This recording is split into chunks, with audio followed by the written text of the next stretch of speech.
अस्सलाम वालेकुम स्टूडेंट्स, मैं माजिद अली आपका कंप्यूटर टीचर, आपका C++ का टीचर। तो आज हम सी लैंग्वेज को मज़ीद कंटिन्यू में कुछ नया काम स्टार्ट करने वाले हैं। वो नया काम ये है कि लास्ट टाइम हमने ये जाना था कि हम अर्थमेटिक ऑपरेटर्स क्या होते हैं, उनको कैसे कैसे यूज़ किया जाता है। तो आज हम क्या स्टार्ट करेंगे, नेक्स्ट ऑपरेटर जानते हैं कंपेरिजन ऑपरेटर्स क्या होते हैं हमारे पास। ओके, जो कंपेरिजन करने में हमें मदद देते हैं उन ऑपरेटर से ज़रा थोड़ा ताल्लुक़ जोड़ के देखते हैं। अपना ओपन करते हैं अपना सी का सॉफ्टवेयर, टर्बो C++ वाला सॉफ्टवेयर ओपन किया। ओपन करने के बाद लिखते हैं इसके अंदर अपना प्रोग्राम। रिक्वायरमेंट, सबसे पहले रिक्वायरमेंट आपके पास होना चाहिए आपका एक फंक्शन फाइल, इंक्लूड कौन सी फाइल, दिस वन। उसके बाद आपकी दूसरी वाली हेडर फाइल, फिर आपका फंक्शन मेन, हम इसको वॉइड भी कर सकते हैं। और यहाँ शुरू करते हैं अपना आज का मेन काम। तो पहले तो क्लियर स्क्रीन कर लेते हैं। हमें जो पता है कि हर दफ़ा हमें ये करना पड़ता है, तो क्लियर स्क्रीन किया। उसके बाद हमें ये पता है कि हमें गेट कैरेक्टर करना पड़ता है, कर लिया। अब इसके इनर साइड पे हमें देखना है कि आज का अपना टारगेट ये है INT इंटीजर। इंटीजर में मैं कहता हूँ जी हम एक काम कर लेते हैं, दो लिख लेते हैं नाम वेरिएबल के तौर पे। मैं लिख लेता हूँ, एक अपना नाम लिख लेता हूँ माजिद कोमा अली। मैंने दो वेरिएबल बनाए, एक माजिद के नाम से, एक अली के नाम से। माजिद के पास हम पैसे रख देते हैं जी तकरीबन कितने, हम कहते हैं इसके पास है 100 रुपया और अली के पास है 150 रुपीज़। एक वेरिएबल के ऊपर वैल्यू कुछ और, दूसरे की वेरिएबल कुछ और हमने वैल्यू पुट की। आज हमें इनको देखना है, इनको कंपैरिजन करके देखना है कि ये कंपैरिजन कैसे होगा। और कंपैरिजन के लिए हम थोड़ा सा इफ़ की थोड़ी सी हेल्प लेंगे ताकि हमें समझ आ जाए। हम कहते हैं अगर माजिद के पैसे ज़्यादा हैं, बड़े हैं किससे, अली से, तो प्रिंट एफ माजिद लिखा आए, नहीं तो यहाँ ये जो ब्रैकेट्स ये मैं स्किप कर रहा हूँ, ये मैंने एक्स्ट्रा ऐड कर दी।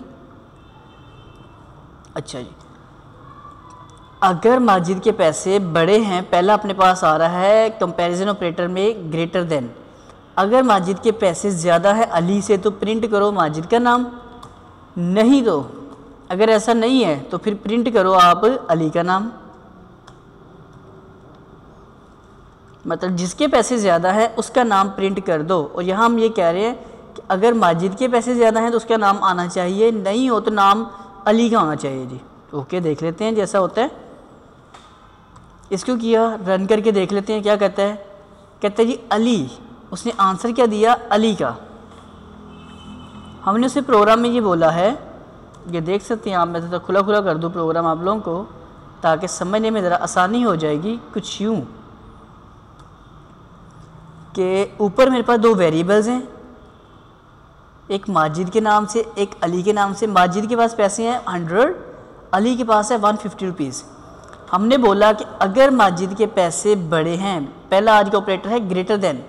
अगर माजिद के पास पैसे ज़्यादा हैं अली से तो फिर माजिद का नाम लिखना, अगर नहीं होते ज़्यादा तो अली का नाम दे देना। जब इसको हमने रन किया, क्योंकि पैसे किसके ज़्यादा आ रहे ऊपर, अली के, तो जब प्रिंट किया तो नाम हमारे पास अली ही आया। अब यहाँ मैं कह देता हूँ इसके पैसे ज़्यादा कर लेता हूँ, जाकर मैं माजिद के पास 1000 कर लेता हूँ, अली के पास ओनली करता हूँ 150 रुपीज़। अब रन करके देते हैं, अब किसी पास पैसे ज़्यादा हुए माजिद के, तो माजिद का नाम आ गया। तो हमें एक तो ये चीज़ समझ आई कि ये जो होता है ग्रेटर देन, वैल्यू बड़ी को चेक करने के लिए ग्रेटर देन ऑपरेटर का इस्तेमाल किया जाता है एक। फिर होता है लेस देन, दूसरी चीज़ हम कहते हैं अगर माजिद के पैसे थोड़े हैं, कम हैं अली से, तब माजिद का नाम आए, नहीं तो अली का नाम आए। अब किसका नाम आना चाहिए आपके मुताबिक, क्योंकि ऊपर पैसे किसके थोड़े हैं, अली के थोड़े हैं ना माजिद से, इसलिए नाम भी उसी का आना चाहिए, तो नेम अली का आ गया। तो हमें ये समझ आ गई ग्रेटर देन होता है, लेस देन होता है। ग्रेटर देन का मतलब वैल्यू ज़्यादा है, लेस देन का मतलब वैल्यू कम है। फिर होता है greater than is equal to. हम कहते हैं अगर माजिद के पैसे बड़े या बराबर हैं अली के, तब भी नाम माजिद का ही आना चाहिए। मतलब ये देखो, अगर मैं यहाँ पे कर देता हूँ, दोनों के पैसे मैंने 150 लिख दिए हैं। अब मेरे पास भी उतने पैसे हैं, आई मीन माजिद के पास भी उतने पैसे हैं, अली के पास भी उतने पैसे हैं। तो हमने उसे बोल दिया कि अगर माजिद के पैसे बराबर हैं या बड़े हैं अली से, आपने नाम देना है माजिद का ही। हमने पहले नाम इसी को लेके आना है। रन किया, क्योंकि पैसे हमारे बराबर हैं, लेकिन नाम ने फैसला किया मेरा। हम कहते हैं नहीं जी पैसे बराबर नहीं है, फ़र्क कर लेते हैं कि माजिद के पास पैसे ज़्यादा है, अली के पास पैसे कम हैं, तो अभी भी नाम मेरा ही रहेगा, माजिद ही रहेगा। अगर इस यहाँ पे आके हम कर लेते हैं, इसको 1500 कर लेते हैं, अब क्या बनेगा? लॉजिक क्या कहता है कि अगर माजिद के पैसे बड़े या बराबर होंगे अली से तो माजिद आए, वरना अली आ जाए। तो अब अली बनता है असूलन, तो अली लिखा हुआ आ गया। यही काम आप ग्रेटर देन की जगह लेस देन की क्या सिंबल भी यूज़ कर सकते हो कि अगर माजिद के पैसे कम या बराबर हैं अली से, तब क्या काम करो? माजिद डिस्प्ले करो वरना अली करो। अब क्या आंसर आएगा आपके मुताबिक? सोच लिया। अब मैं कहता हूँ जी देखें, ये नाम आ रहा है हमारे पास, माजिद क्यों आया, रीज़न क्या उसकी? हमने बोला कि अगर माजिद के पैसे कम हैं अली से, अली के पास है 1500 रुपया, माजिद के पास है सिर्फ 150 रुपीज़, तो माजिद के पैसे कम होंगे अगर अली से, तो माजिद का नाम आए वरना अली आ जाए, इसलिए उसने माजिद का नाम डिस्प्ले कर दिया। ओके, यहाँ तक बात आपको समझ आ चुकी, क्योंकि लेस देन क्या होता है, ग्रेटर देन क्या होता है, greater than is equal to क्या होता है, और लेस देन इक्वल टू का क्या साइन होता है। यहाँ तक आप बात को पिक कर पाए होंगे। अब देखते हैं इससे क्या एरर आता है।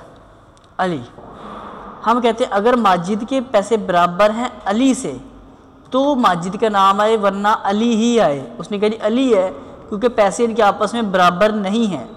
पहले क्या था, बड़े भी हों या बराबर हों, इसमें सिर्फ बराबरी का फैसला हो रहा है। अगर इनके पैसे बराबर होंगे तो आपका काम है जी डिस्प्ले करना नाम, जो हमने पहले यहाँ रखा होगा वो नाम डिस्प्ले हुआ करेगा। तो अब ये नाम डिस्प्ले हो गया।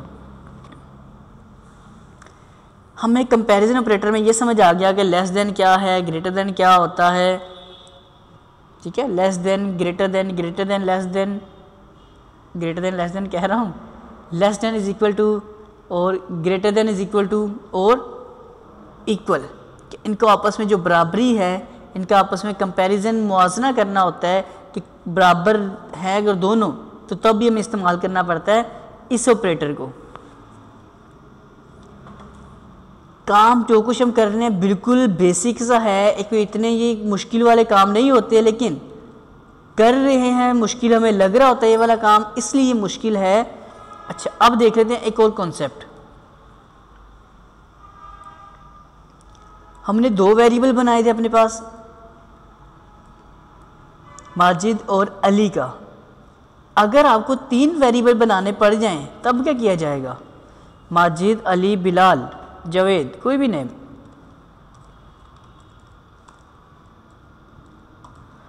माजिद, अली, शाहिद, तीसरा नाम लिखा तो इसकी एक वैल्यू भी एंट्री करनी पड़ेगी, इज इक्वल टू 300। अब वेरिएबल हो चुके 3, अब क्या करें जी? अब तो मुश्किल हो चुका होगा काम करना। देखते हैं कैसा होता है। माजिद, चलो मैं सिंबल चेंज कर रहा हूँ। माजिद के पैसे बड़े होने चाहिए अली से, और देखते हैं क्या ये कंडीशन अभी काम करती है कि नहीं करती। सिर्फ आपको कॉन्सेप्ट समझाने के लिए कर रहा हूँ काम ये वाला। और दूसरा मैं कर रहा हूँ आकर, अली के पैसे बड़े होंगे किससे? शाहिद से। तब इस प्रोग्राम को रन कर रहा हूँ, वरना एरर दे दो। उसने क्या किया? उसने कहा जी अली, माजिद के पैसे ज़्यादा होने चाहिए अली से। एक चीज़ देखते हैं जी कैसा होता है। माजिद के हमने पैसे ज़्यादा कर दिए अली से, और दूसरा हमने बोला फिर इसके बाद अली के पैसे बड़े होने चाहिए शाहिद से। शाहिद के पैसे हम आगे यहाँ से कर लेते हैं, कितने? हम कर देते हैं इसको सिर्फ 30 रुपीज़। अभी हमने आंसर देखा था कुछ और था, अब मेरे पास आ रहा है आंसर अली। मतलब हमारा पहला लॉजिक जब तक पूरा नहीं होगा, वो काम नहीं करके दे रहा, तो ये सिर्फ आपको कॉन्सेप्ट जो होता है दो या दो से ज़्यादा वैल्यू को आपस में कंपैरिजन करना पड़ता है। उसके लिए हमें इस्तेमाल किस चीज़ को करना पड़ेगा, वो करना पड़ेगा हमें इफ़ और एंड को। जो इसके बाद आपके लॉजिकल ऑपरेटर्स आने हैं वो इसके अंदर आप इसको इम्प्लीमेंट ना करने की कोशिश कीजिएगा। इसलिए आपको समझाने की कोशिश की है कि दो या दो से ज़्यादा अगर वेरिएबल को आपस में करना पड़ेगा, अपने जो भी इसके मामला में डील करने पड़ेंगे, तो उसके लिए आपकी रिक्वायरमेंट है, आपके लिए ज़रूरी चीज़ क्या होगी, वो सिर्फ इतनी सी ज़रूरी चीज़ होगी कि आपको इस्तेमाल करना पड़ेगा किस चीज़ का, लॉजिकल ऑपरेटर्स का, जिसकी ज़रूरत हमें इसके बाद में पढ़ने वाली है, जिसके ऊपर हम लोग काम करने वाले हैं। तो आप लोग दो या दो से ज़्यादा वैल्यू को इस तरह करने की कोशिश करेंगे तो मे भी आपका जैसे ना मेरे पास एरर आया, इस तरह एरर आएगा, तो ये ना करने की कोशिश कीजिएगा। ज़्यादा वैल्यू की चेकिंग करने के लिए हमें काम जो करना पड़ेगा, उसकी ज़रूरत है हमें लॉजिकल ऑपरेटर्स की। तो आज इस ऑपरेटर्स को उम्मीद करता हूँ हम लोग समझ चुके होंगे, और अगर आप इतनी सी बात मेरी समझ पाए हैं, आपको ये चीज़ पसंद भी आई हो, तो काइंडली मेरे इस लेक्चर को लाइक, कमेंट्स और शेयर लाजमी कर दीजिएगा। और अगर आपने मेरा चैनल अभी तक सब्सक्राइब नहीं किया तो काइंडली उसे सब्सक्राइब भी कर लें, ताकि मेरा हर अपलोड होने वाला लेक्चर सबसे पहले आप लोगों को अवेलेबल हो जाए। तो आज के लेक्चर में सिर्फ इतना था कि मैं ऑपरेटर्स का अंदाज़ा होना चाहिए। तो यहाँ तक उम्मीद करता बात समझ आई होगी। तो अब कुछ नए लेक्चर के साथ आपकी खिदमत में दोबारा हाजिर होऊंगा। तब तक के लिए दें मुझे इजाज़त। आप सब लोगों को मेरी तरफ से जी अल्लाह हाफिज़।